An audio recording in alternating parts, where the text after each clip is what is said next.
विज्ञान के सेशन में आप लोगों का स्वागत है। जंतुओं में जनन, ये हमारा पूरा चैप्टर हो चुका है और हम लोगों ने पूरा समझ लिया है कि जनन की प्रक्रिया किस प्रकार होती है और किस प्रकार हमारे अलैंगिक जनन भी होते हैं, लैंगिक जनन भी होते हैं। और हमने हाइड्रा के बारे में, अमीबा के बारे में भी पढ़ा कि ये जो सूक्ष्म जीवी जंतु हैं, इनमें भी किस प्रकार जनन की क्रिया होती है। जब हमारा चैप्टर हो जाता है तो हम लोग क्या करते हैं, हमेशा प्रश्न और उत्तर डिस्कस करते हैं। तो आज का जो हमारा सेशन है वो प्रश्न और उत्तर के ऊपर है और ये सेशन स्टार्ट करने के लिए हम सबसे पहले आज का प्रश्न पढ़ते हैं। तो हमारा बच्चों आज जो पहला प्रश्न है वो है, सजीवों के लिए जनन क्यों महत्वपूर्ण है, समझाइए। देखिए, हम लोग ये पहले डिस्कस भी कर चुके हैं कि अगर जनन प्रक्रिया नहीं होगी तो जो संतति है वो भी खत्म हो जाएगी, वो पूरी तरीके से एक अगर कहें वो एक विलुप्त हो जाएगी और हम आगे जो हम आने वाले समय में उनको नहीं देख सकते हैं। या अगर हम देखें तो हमने जैसे पेड़ पौधों की भी बात करी थी कि पेड़ पौधे अगर हम उनके बीज नहीं बोते रहेंगे, नए पेड़ नहीं बनेंगे, तो क्या होगा, जो पुराने पेड़ जब वो उनका एक लाइफ साइकिल खत्म हो जाती है तो हमें उस प्रकार के ना तो फल मिलेंगे, ना सब्जी मिलेंगे, ना फूल मिलेंगे, ना वैसी पत्तियां मिलेंगी। तो ये हम जो हमारा एक जनरेशन टू जनरेशन अगर हम कहिए वर्षों से जो हमें एक सेम हमें अगर देखिए जीव जंतु देखने को मिल रहे हैं, हमें पेड़ पौधे देखने को मिल रहे हैं, वो इसीलिए है क्योंकि उनमें जनन प्रक्रिया चल रही है। तो ये मैंने आपको ये थोड़े से और एक हिंट दिए हैं। भाषा में हम थोड़ा छोटा करके भी लिख सकते हैं और अगर आप चाहें तो इस प्रकार आप थोड़ा उसको इंक्रीज भी कर सकते हैं, आप थोड़ा एक उसको एक एक्सपेंड करके भी लिख सकते हैं। तो किसी स्पीशीज की निरंतरता के लिए प्रजनन आवश्यक है। ये एक मेन वर्ड आ गया, निरंतरता, कि लगातार वो चलते चले जाए, है ना। और ये निरंतरता को मैंने थोड़ा सा अभी थोड़ी देर पहले ही आपको पूरा डिस्क्राइब करके समझाया था। ये है कि जैसे जीवों में पीढ़ी दर पीढ़ी निरंतरता बनाए रखना सुनिश्चित करता है। तो यहाँ पे या तो ये पहली लाइन दे सकते हैं या दूसरी लाइन दे सकते हैं, तो ये आपके ऊपर डिपेंड करता है। इसके बाद हमारा जो आज का दूसरा प्रश्न आता है वो है, मनुष्य में निषेचन प्रक्रम को समझाइए। मनुष्य, तो इसको हम कैसे समझाएंगे, मनुष्य में लैंगिक जनन होता है, क्लियर। नर प्रजनन अंग शुक्राणु पुरुष युग्मक पैदा करते हैं, जबकि मादा युग्मक अंडाणु मादा युग्मक उत्पन्न करते हैं।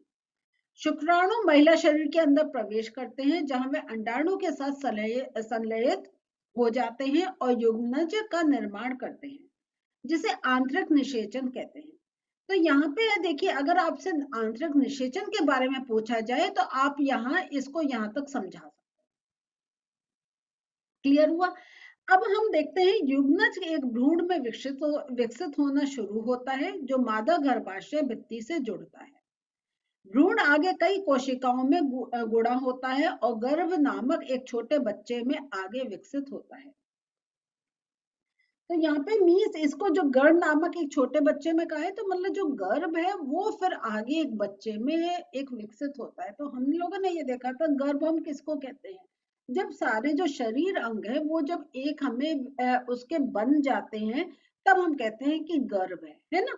तो यहाँ और उससे पहले जो होता है कि जब हमारा जाइगोट बनता है, जब हमारा युग्मनज बनता है और फिर जब उसमें सेल डिवीजन होता है, तो वो क्या होता है, हमने अपने चैप्टर में भी पढ़ा था कि जब इस टाइप से बहुत सेल्स बनते हैं तो वो टिश्यू से ऊतक बनाते हैं और फिर जब बहुत ऊतक बन जाते हैं तब वो ऑर्गन्स बनाते हैं, या अगर हम कहें जो हमारे शरीर के विभिन्न जो भाग हैं वो बनते हैं। तो ये एक है। और याद रखिएगा, मनुष्य में निषेचन क्रिया वो आंतरिक निषेचन होता है, बाह्य निषेचन नहीं होता। बाह्य निषेचन हमने किसका पढ़ा था, मेढक का, है ना। कि मेढक है जो फीमेल मेढक है वो एग्स अपने ले कर देती है, उस पे जेली जैसा एक कवच होता है। फिर जो मेल होता है, नर जो मेढक होता है वो अपने शुक्राणु उन पर छोड़ देता है और फिर उनका बाहर निषेचन होता है। तो ये एक प्रक्रिया है जो अगर कहें तो इस पर हम लोगों का वो ये सब कि उनका फर्टिलाइजेशन होना, उनका मिलना, और ये हम जानते हैं कि जो मेल का जो हमने पढ़ा था जो स्पर्म होता है, तो वो क्या होता है, जो शुक्राणु होता है वो बहुत संख्या में एक उत्पन्न होते हैं, करोड़ों संख्या में उत्पन्न होते हैं, लेकिन एक ही एग के अंदर पेनिट्रेट कर पाता है। तो ये सब हमने अपने जब चैप्टर था तब इसको और हमने डिटेल में समझा था। अब आपको इसमें से चूज करना है कि सबसे सर्वोचित उत्तर क्या होगा। कि आंतरिक निषेचन होता है मादा के शरीर में, मादा के शरीर से बाहर, नर के शरीर में, नर के शरीर से बाहर। यहाँ पे बाहर है, बाहर नहीं है, ये थोड़ा सा टाइपिंग मिस्टेक हो गई है। तो बा बड़े आ की मात्रा और हा और रा, ये बाहर ये वाला ठीक है, ठीक है। तो ये कभी कभी हो जाता है टाइपिंग में। तो यहाँ बताइए अब आंतरिक निषेचन होता है कहाँ। अभी थोड़ी देर पहले बोला था मादा के शरीर के अंदर या बाहर। चलिए चेक करिए, मादा के शरीर में, और यहाँ पे आपको कभी कभी ये भी मिल सकता है मादा के शरीर के अंदर। तो दोनों आंसर ठीक रहेंगे। नेक्स्ट आता है, एक टेडपोल जिस प्रक्रम द्वारा वयस्क में विकसित होता है वह है निषेचन, कायांतरण, रोपण, मुकुलन। पढ़ा था ना हम लोगों ने, क्या है याद आया आपको? आपने आंसर अगर सोच लिया तो चलिए चेक कर लेते हैं। कायांतरण है ना, जिसको इंग्लिश में हम मेटामॉर्फोसिस भी बोलते हैं। अब हमारा जो एक और प्रश्न है वो है, एक युग्मज में पाए जाने वाले केंद्रकों की संख्या होती है कितनी? कितनी होगी गैस करिए। एक होती है युग्मज में, है ना। निम्न कथन में आपको बताना है कि, अब हमारा नेक्स्ट प्रश्न आता है, एक युग्मज में पाए जाने केंद्र, एक युग्म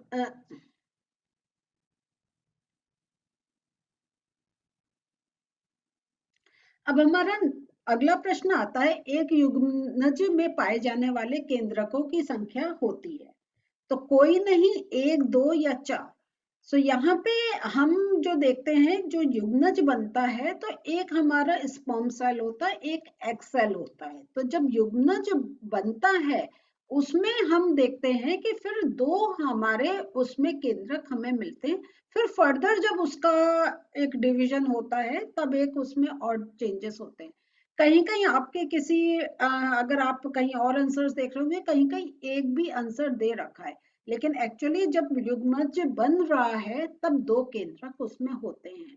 तो हम उनको डिप्लॉयड सेल भी करके बोलते हैं। तो इस बार ये थोड़ा सा आप चेक कर लीजिएगा।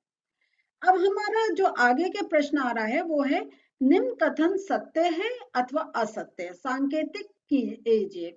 तो यहाँ पे अनप्रजक जंतु विकसित शिशु को जन्म देते हैं, बताइए सत्य है या असत्य। टी लिखेंगे या एफ, चलिए चेक करें।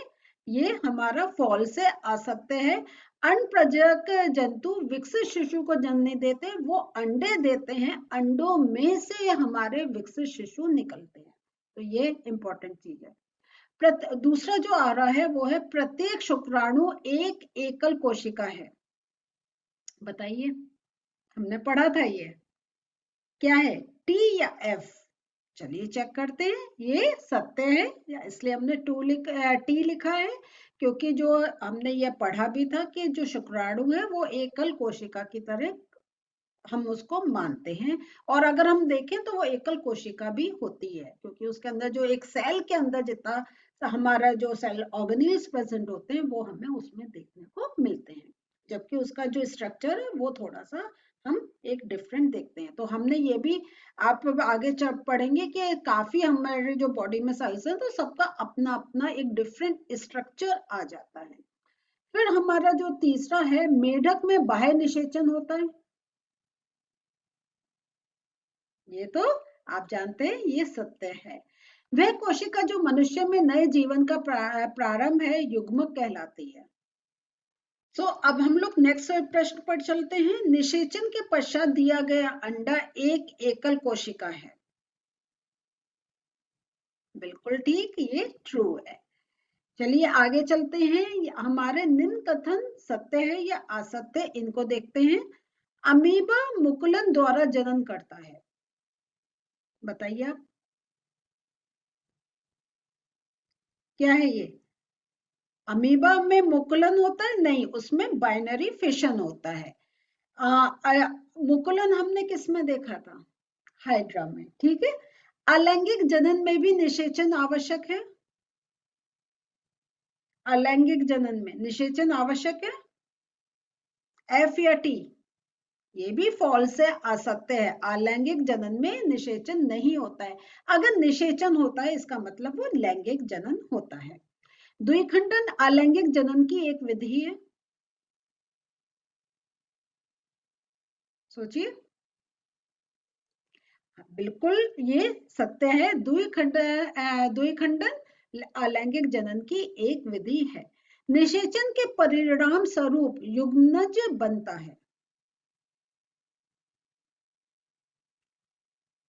आ गया आपको आंसर? चलिए ये ट्रू है कि हमारा और युग्मनज से ही फिर हमारा क्या होता है, आगे उसमें सेल डिवीजन होके एक शिशु बनता है।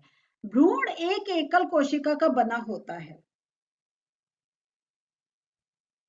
ये फॉल्स है। जो भ्रूण है वो एकल कोशिका नहीं होती है। जब दो कोशिका, एक हमारा स्पर्म एक एक्सेल जब मिलता है तब एक भ्रूण का विकास होता है। तो ये हमारा ये भी एक फॉल्स है। तो बच्चों आज हम लोगों ने प्रश्न और उत्तर देखे और देखा कि कैसे आपसे एक छोटे छोटे जो इसमें आपने टर्म्स पढ़े हैं उन पर आपके क्वेश्चंस बनते हैं। तो इसलिए ये आप जब सेशन करने के बाद आपसे जितने आपके ये टर्म्स आ रहे थे, युग्मनज है, आपका निषेचन क्रिया है, बाह्य निषेचन है, आंतरिक निषेचन है, ये सबको आप अच्छी तरीके से एक समझ लीजिए, क्योंकि प्रश्न ये इन्हीं पर ही मेन बनने हैं। तो और ये आपके जब ट्रू एंड फॉल्स आते हैं तब हमारा एक एक वर्ड बहुत एक इम्पॉर्टेंट होता है जिसको हमें पढ़ के अपना समझना होता है। कहीं एक वर्ड अगर हम मिस कर देते हैं तो हमारे से मिस्टेक हो सकती है। तो आप अपना, अगर आपको लग रहा है कुछ वर्ड्स आप जो नए नए इसमें पढ़े हैं, आपको ये अब जी जो प्रश्न उत्तर करते हुए आपको लगा ये हमने पढ़ा था लेकिन याद नहीं आ रहा, तो आप एक बार फिर से सेशन वो वाला देखिए, बुक से पढ़े और ये चैप्टर तैयार रखिए। तो आज का तो सेशन अब हम यही रोक रहे हैं। एक और हमारा सेशन है जिसमें हम थोड़े से प्रश्न उत्तर और डिस्कस करेंगे। तो अगले सेशन में फिर मिलते हैं। बाय।